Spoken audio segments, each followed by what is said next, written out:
Now let's turn our attention to the 5 million members of the workforce of LA County who power our nation-sized economy. And particularly this morning, we want to focus on the 550,000 of them who still find themselves unemployed 1 year into this pandemic. Our Labor Market Solutions panel is sponsored today by our partners at Working Nation. It's my distinct pleasure to introduce our moderator for the next panel on reengaging our workforce, a former public school teacher, a senior policy advisor to U.S. Senator Ted Kennedy for nearly a decade, an assistant secretary for the Employment and Training Administration in the U.S. Department of Labor under President Barack Obama. She is today the president of Working Nation, who is our presenting sponsor of this important panel and doing such extraordinary work raising our national consciousness on the challenges facing workforce in America today. Please welcome our good friend, Jane Oates. Jane, panel's yours. Bill, thank you so much. What a pleasure it is to be here today. And, you know, for us at Working Nation, we're based in LA. And just so everyone knows, our founder and CEO, Art Bilger, is a member of the executive committee of LAEDC because he thinks you can't talk about work in Los Angeles County without talking to Bill Allen and his amazing staff. So thank you for letting us participate today, Bill. We're really excited. And I am really excited. That last panel was terrific. And let me tell you that this panel is going to meet and exceed your expectations as well. Let me introduce the people that will be a part of this panel. First is the fabulous Odo Solorzanzo, and he is the acting director of LAEDC. And LAEDC, in case you don't know, is the county office that does education, workforce, aging, and everything good, as far as I'm concerned. Odo, thank you for joining us. Next, I have Amber Mashak. Amber is the person who does the direct business and jobs for the LA area world airports, LAWA, lovingly called LAWA. And finally, I want to introduce Mariana Holiday, who is the Senior People Manager for Education and Workforce for Amazon Web Services. And she is amazing in what she's done in the county. You'll love to hear about that. My final panelist is someone who needs no introduction. She is the amazing Jessica Kukim, who's blushing as I talk about her. She's the Vice President for Business and Economic Development for LAEDC. And I've asked Jessica if she would start us off just spending a few minutes framing what will be our conversation. So Jessica? Thank you so much, Jane. As you all know, the COVID-19 pandemic and the resulting economic impacts have laid bare how fundamentally inequitable our economy has truly become and exposed the many challenges, like our digital divide, that our education and workforce systems are facing as they are trying to be the frontline means for resolving this inequality. We have an economy that separates those with the requisite education and skills to obtain and succeed in high value, highly rewarded jobs from those who will be relegated to minimum wage jobs or be forced to work in lots of side, often contract structured and algorithm dictated jobs just to make ends meet, but without the dignity, autonomy, and opportunity that comes from productive work.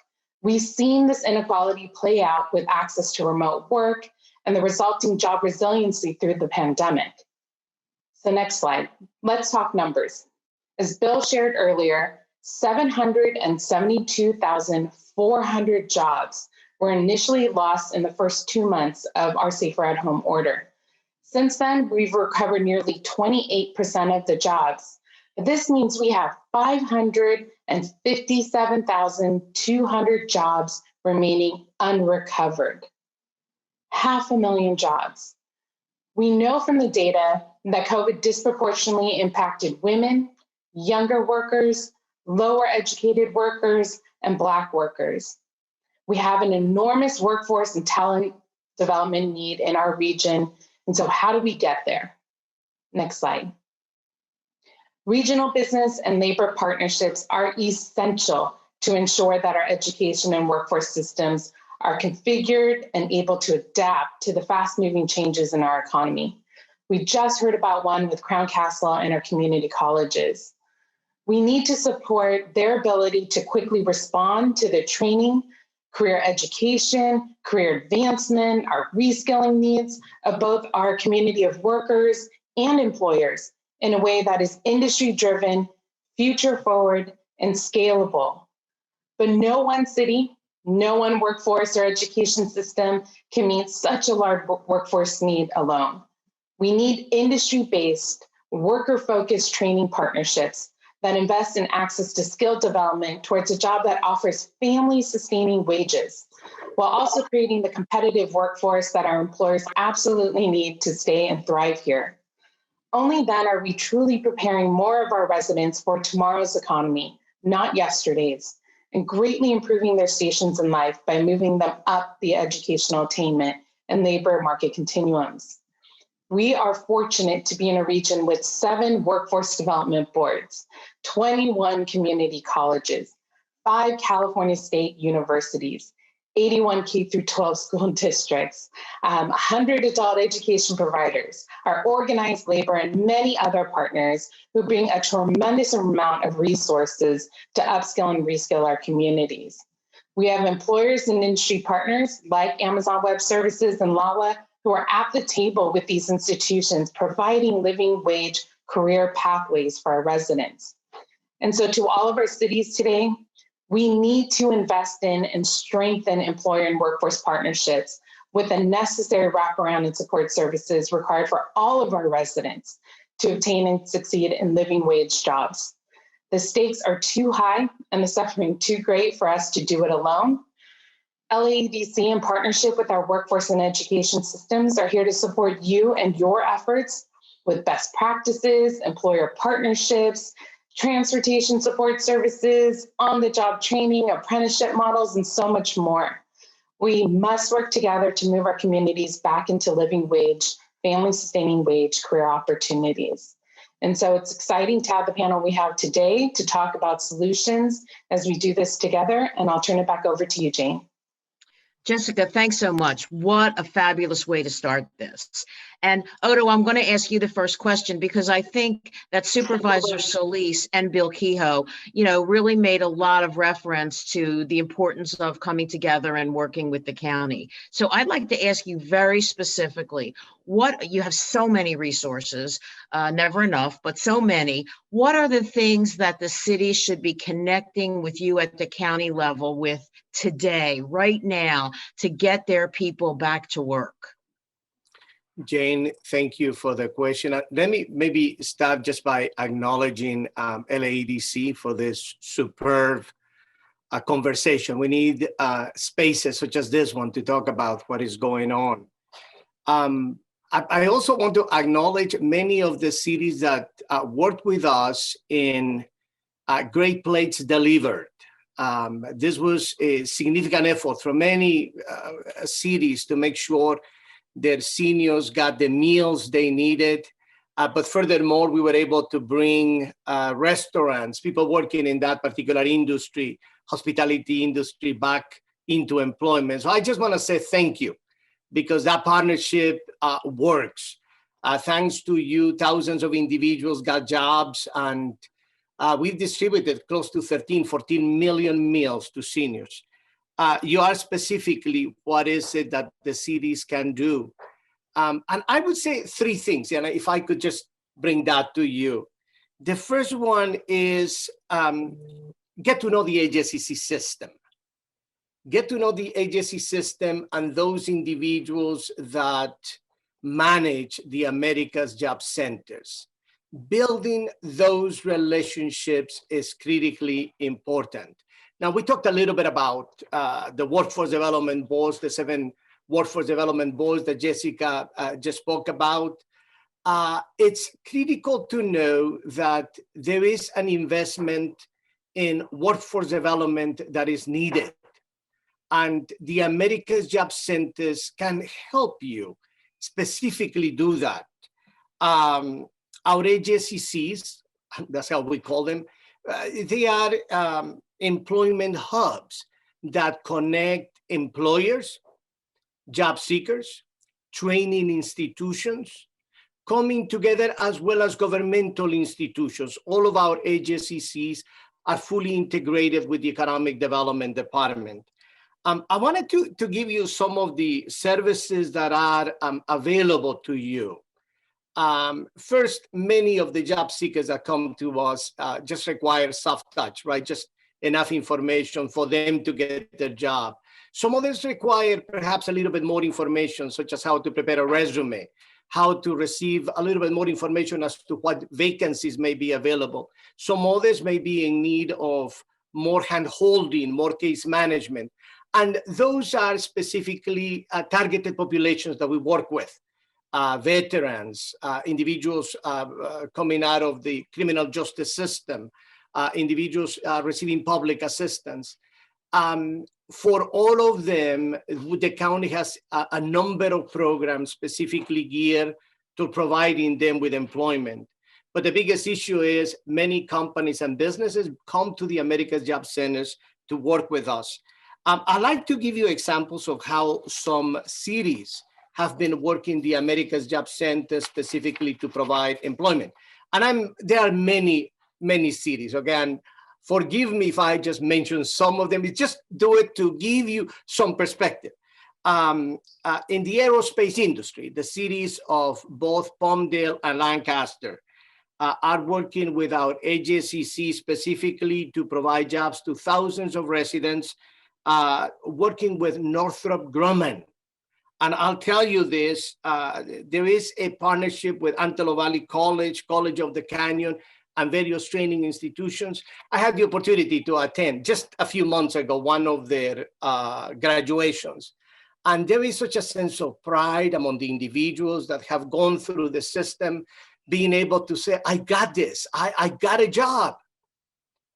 But there was another component there for Northrop Grumman, a company. There was a sense of saying, this is what we want to do. We want to bring more veterans to get into jobs and employment. This, I just want to allow the work of both the city of Lancaster and Palmdale in working with us to make it happen. Green technology jobs, the city of industry. There's a company called Proterra, which is specifically building electric buses, zero emission buses. And they've worked with us to create training cohorts specifically to bring their participants, bring veterans, some of the individuals that we care about in the county to get the training through a Mount SAC and then get into their jobs. I was also at one of their graduations. And I'll tell you, it's exciting to see individuals that did not have jobs, did not have hope before that, to be able to say, I mastered, I learned something that I didn't know, and now I can get a competitive job that would allow me to have a living wage that provides for that. And last one, the city of Santa Monica just asked us for economic and workforce development data for the city, which, by the way, I want to say it's available to all of you.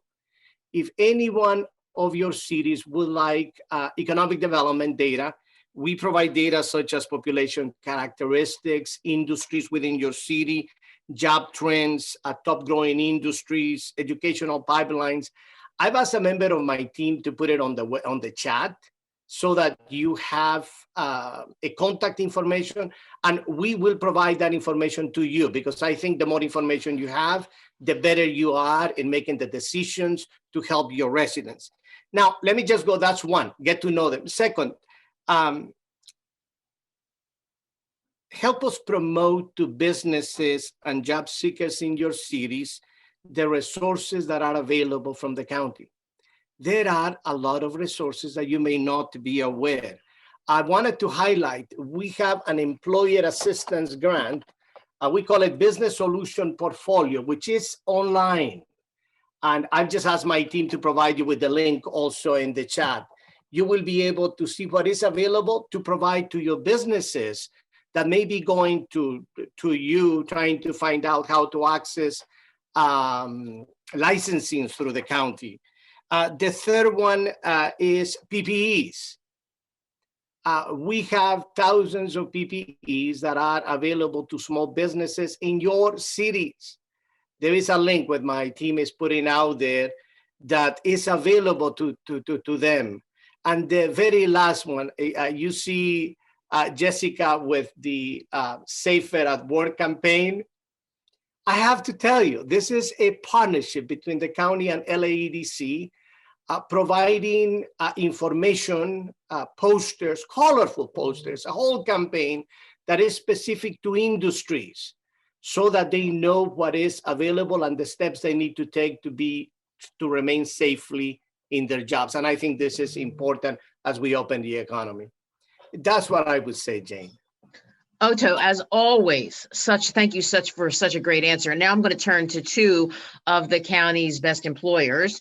Amber, could I ask you, I mean, look, I was blown away when we talked before. I mean, I knew that LA World Airports had 3,500 or so employees when fully staffed, but the breadth of the jobs that you have. So I was wondering if you could go into a little bit of detail about both that breadth of the job and some of the ways that you've been recruiting with cities and looking at building a talent pool.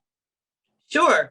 Thank you so much, Jane. And I also thank to LA Economic Development Corporation for hosting this great conversation and all the data that they are constantly sharing with us that guides us. I also want to let you know that a couple of my staff members are on, and I really want to give a special shout out to Scott Lee, who is the LAWA Senior Workforce Manager. So I think everyone on the call probably knows that LAWA, we run a little airport down the road called LAX, which we've been considering. Actually, it's an active construction project that just happens to have planes flying in and out of it for the next 5 years or so. But so LAX is actually, so LAWA is the LA city agency that runs and owns the airport. And we directly employ about 3,500 employees, but we really consider ourselves the whole airport. You know, we're really like a small city. And so we had at the peak of our hiring, before the pandemic hit, we had about 57,000 employees, badged employees working at LAX every single day.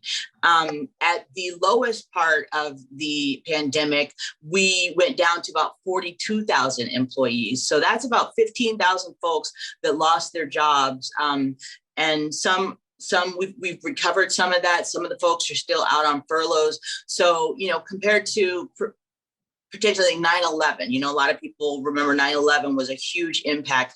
The COVID-19 pandemic completely dwarfed that. So really, but what we did find was a lot of what other panelists have said thus far, which is that the COVID-19 pandemic, it really shined a light on some of the inequities, but it also, I think, accelerated some of the trends that we were already working on. So first of all, we have our first source hiring program, which basically enables us to get all the job offerings from all of the private sector employers that really drive employment at the airport.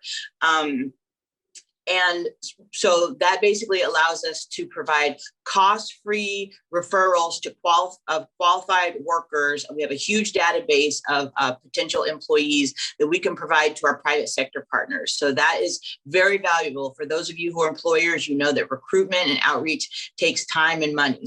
So that's a great thing.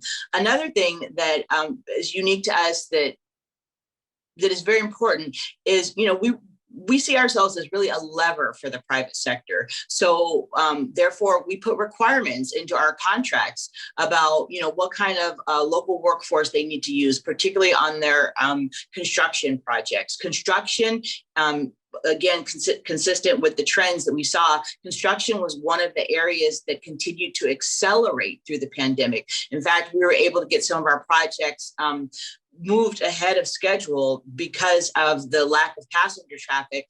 And so we continue to see a shortage of skilled craft labor in the airport. So skilled craft labor is something that we're going to continue to see a shortage of, and we need to fill those gaps. Thanks to Otto, the LAEDC, they are a supporter of one of our great programs, which is called Hire LAX, which is a pre-apprenticeship program that really helps move disadvantaged and folks that have been impacted by the criminal justice system and local workers into, you know, family sustaining wage construction jobs, as well as replenish our skilled craft labor workforce. So that's another program that we've, you know, was very long-term thinking around our workforce development needs. But we also see shortages coming all across the board. We have pilots. The pilots are aging out. I mean, we really need pilot training. We have a lot of, obviously everything we do is really through our private sector partners. So we have a lot of contract managers. Our public sector administration workforce is aging out. So those are some, we engineers, we need all kinds of engineers. We have a complete shortage of engineers from, civil engineers, mobility, transportation engineers, environmental engineers. These are some of the things that, people don't necessarily associate with an airport. And for all of those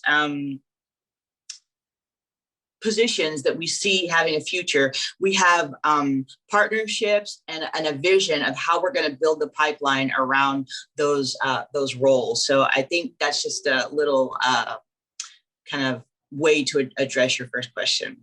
Oh, that's terrific, Amber. Thank you so much. I think people, just like I, after our conversation, learned so much. I think the audience members are going to feel the same way. And Marianne, I want to come to you.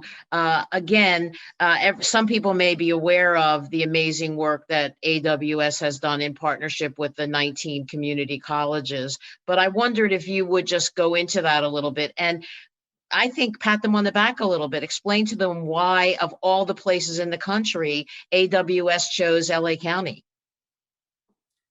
Absolutely. Thanks so much, Jane. And again, echoing the thanks to LAEDC for putting this together.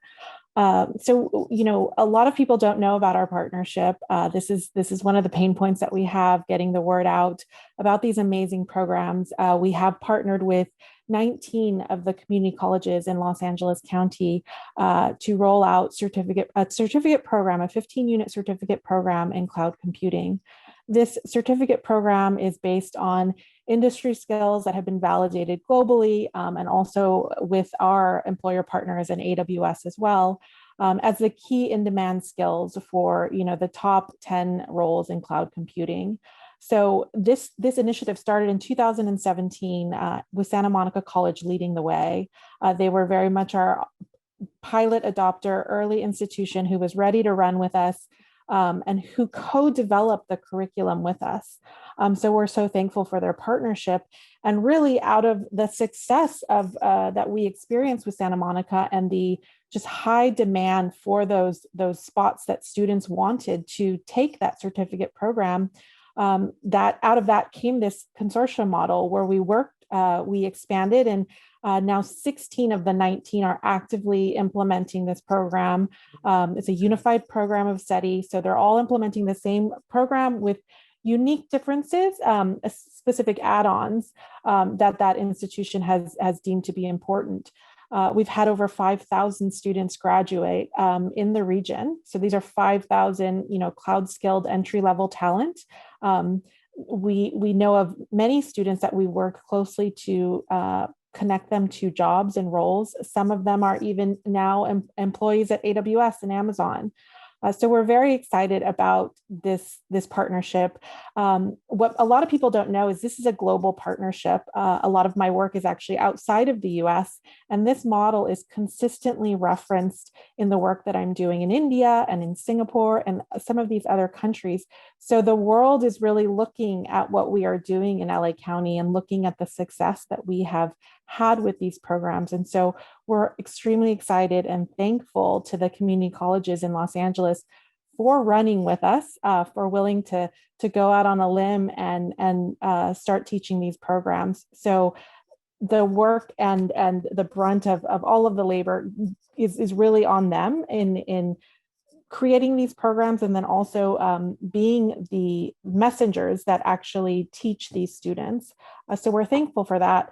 But at the same time, we want to get more of the city and county involved in this effort. We are now very actively engaged with our employer engagement team to ensure that all of these students have employment opportunities upon graduation. So we are working with our global employer engagement team and some premier employers in LA County that have committed to interviewing our candidates, with an intent to hire if they're qualified. And we're really excited about continuing that work and continuing to expand our message because we don't want to stop at the community college level. our job really is to create a pathway for students to gain successful employment in cloud computing careers. And that often means that they might need different credentials or different degrees. So we are working actively to build out programs at the community college level and also at the four-year level. And this year we are really working to push down into the K-12 level, because it's important for us to start early and to really provide that access to these career pathways that students may not know about as early as K-12. Boy, that's great. And you know what, Mariana, I would be remiss if I didn't tell the audience that when the public broadcasting system, PBS, was doing their work in January on remarkable workforce programs across the country, they highlighted the AWS Community College Consortium program. And our good friend, Patricia Ramos, had to get on screen a little bit and really talk about it. So it is not just a remarkable model in LA, but it's one that everybody in LA should be getting engaged with and using. Employers using your graduates, and any of the city governments really figuring out how they can get engaged too. So kudos to you for really championing this. And Jessica, don't look too happy, because my new friend, who I haven't met yet, Leanne Klein, had a question, and I thought I could put you on the spot rather than the employers. What would be considered a living wage in LA County? Such a great question. I mean, unfortunately, personally speaking, the living wage for a single adult in LA is, if I remember correctly, $30,800. But as we know, a living wage versus a family sustaining wage are two different things. So there's a technical definition that economists use. But I think, in speaking as also a commissioner on the County Workforce Development Board, we talk about family sustaining wages.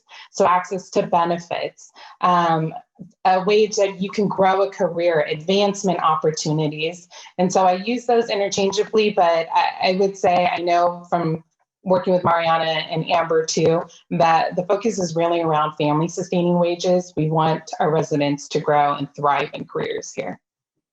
Yeah, I mean, and thank goodness the two employers that we have, actually the three employers that we have represented here, because the county is an employer as well, all pay family sustaining wages, all offer the kinds of benefits that we're talking about, health insurance and flexible schedules and things like that. So thank you for all three of you for being good employers. And thank you for that question, Leanne. Odo, I'm going to go back to you for a second, because you mentioned a lot about the American Job Centers, and you know they're close to my heart. And by the way, we're thanking everyone, but I don't think we ever thank the frontline workers at those job centers enough. I mean, they do such an amazing job seeing people when they're at their worst, and now they're doing it during a pandemic. So just a special shout out to them and thank you. But Odo, I wanted to figure out, how can cities, give me some specifics about how these cities can plug in, because if you're representing a city that's not the lead elected official for that American Job Center, you may not know how to get engaged with them. So are there things that people should do, Odo, to definitely plug into that system? Yes, absolutely, Jane. The first one is, let me just say, AJCCs are assigned to your particular city.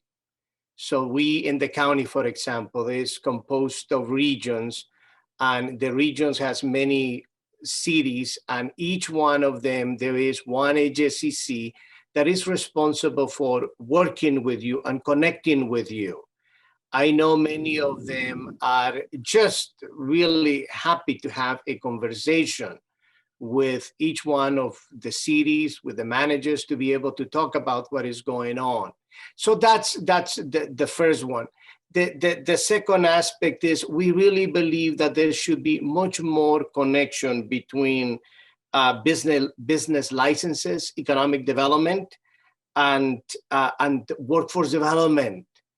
As you are bringing individuals, people are coming in for licenses, the connection with workforce development is key. In fact, it plays quite big in business attraction also.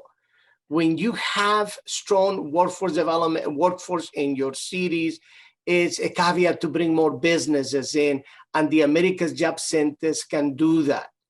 My my recommendation, and it's building those relationships. I think the America's Job Centers have a responsibility to also be going to you, to connect with you. We're going to have in the chat connections that you can make. You have the various workforce development boards. In our county, we have Marta Molina Aviles, who is the executive director of our workforce development board, who is absolutely available to meet with you, so you know she knows what is there. Now, let me just say something else. There are policy decisions that cities may need support, and that's why there is a workforce development board. In Los Angeles County, there is a board that meets on a continual basis, quarterly basis, but all the policy issues that impact workforce in the county, policy issues on how we connect with community colleges, adult schools. And I know cities are very much connected with adult schools for individuals to get credentials, to get a job. Those are key elements that are critical in supporting each one of the cities. Come join some of the meetings of the Workforce Development Board. In the end, there are 4 areas that businesses want. Businesses want individuals that have academic skills, ability to read and write. Businesses want individuals that have a trade. And the trade is what we work with, to go with the community colleges, with the adult schools. Third, businesses want individuals that are able to work with people, that are able to connect with them, there are not problems when they talk to others. And the fourth one, businesses want individuals that have character, that they'll show up on a daily basis. And I want you to know, that's the role of workforce development. We work with residents in each one of your cities to make sure those that have the greatest barriers to employment get a job, a better job, and a career.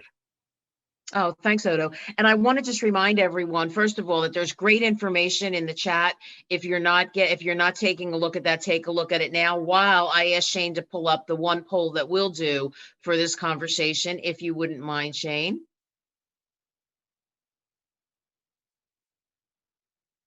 And it basically is asking you, how would you rate yourself as a partner in their region's workforce development efforts? 1 to 5, 1 being no partnership, all the way to 5 being an excellent partnership.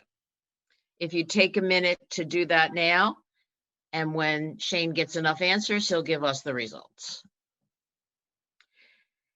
And for my private sector employers, that tees up our next question. As Shane puts up the poll results, really talking to you from your position as a private sector employer, what makes a great partnership, a dynamic partnership that works? But Shane, I know you're going to put that result up first, or maybe not.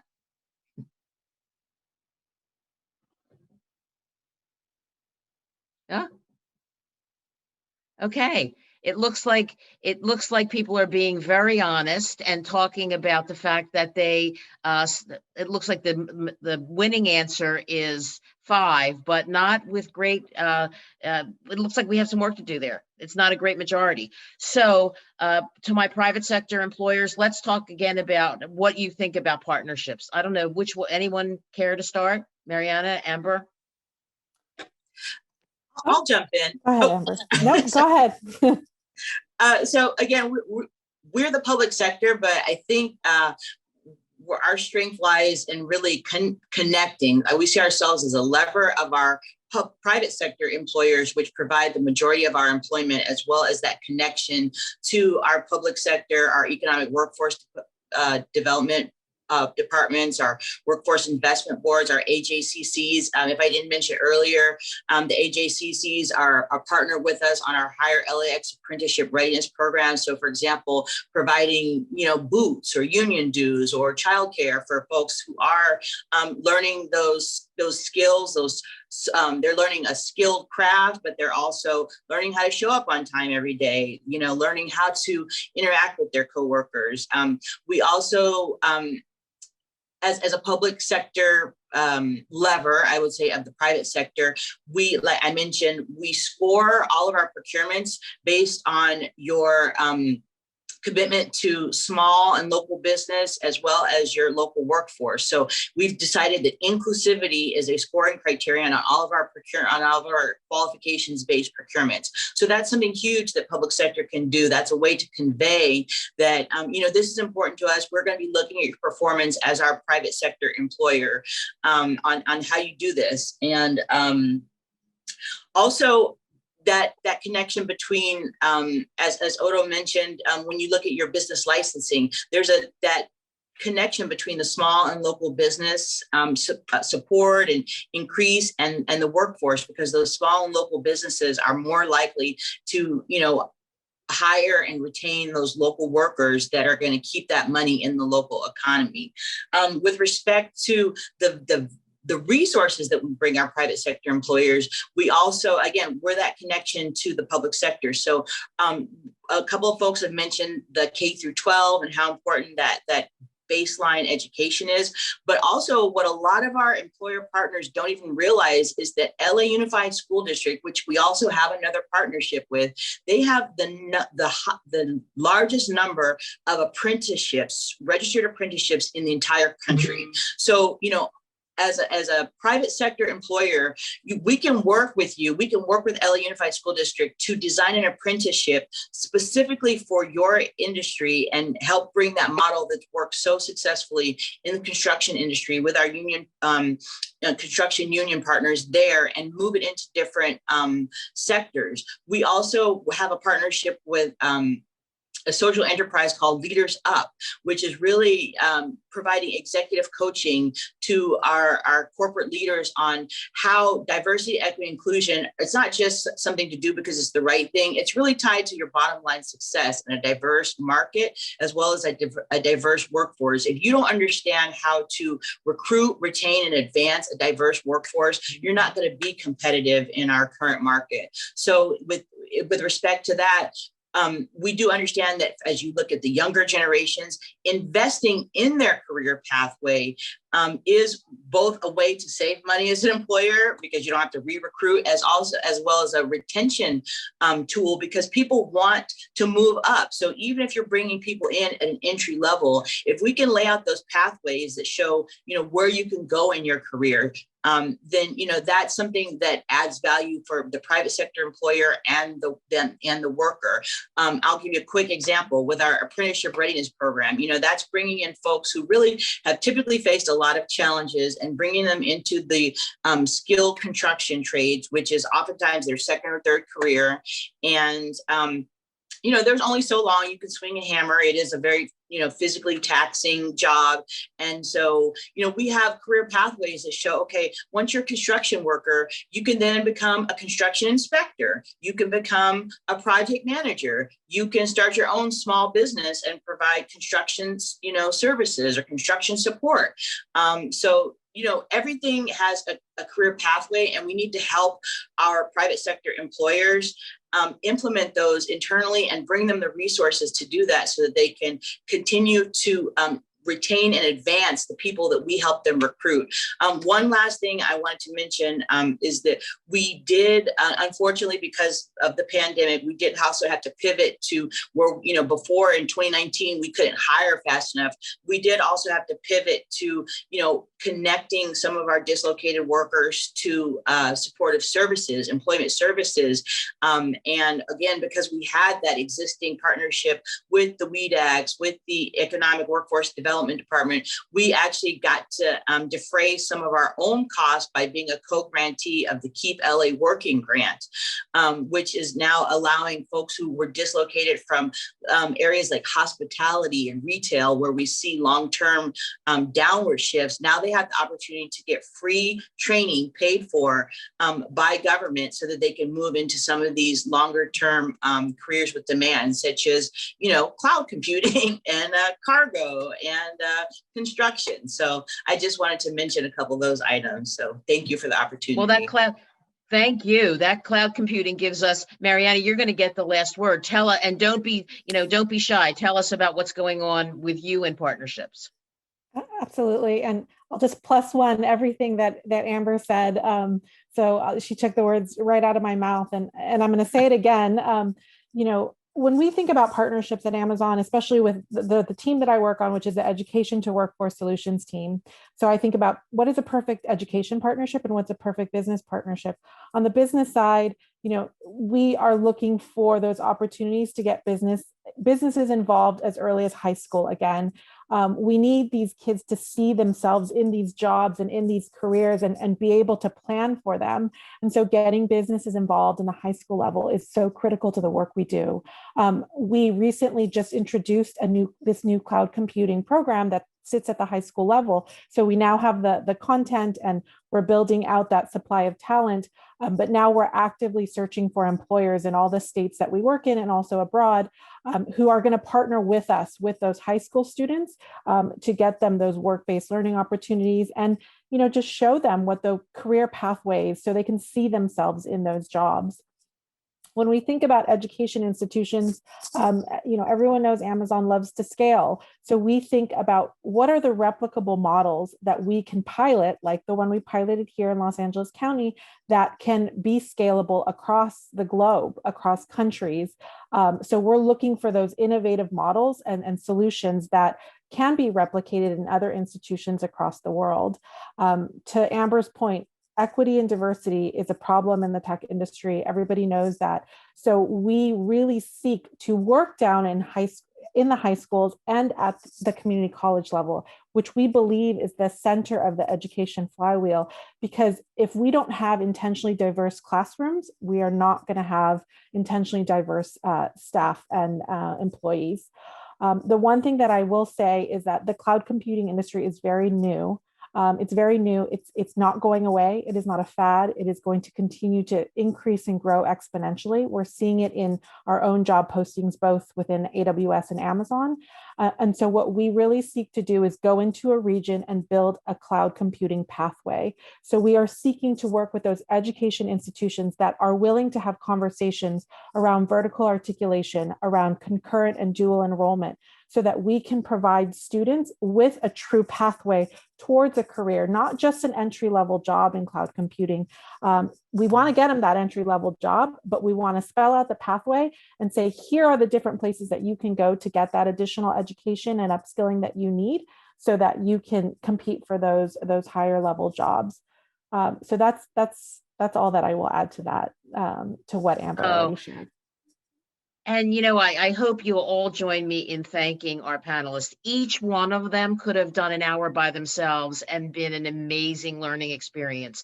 Mariana, Amber, Odo, Jessica, and audience, stay in touch with all of them, please. They're all willing to answer your questions.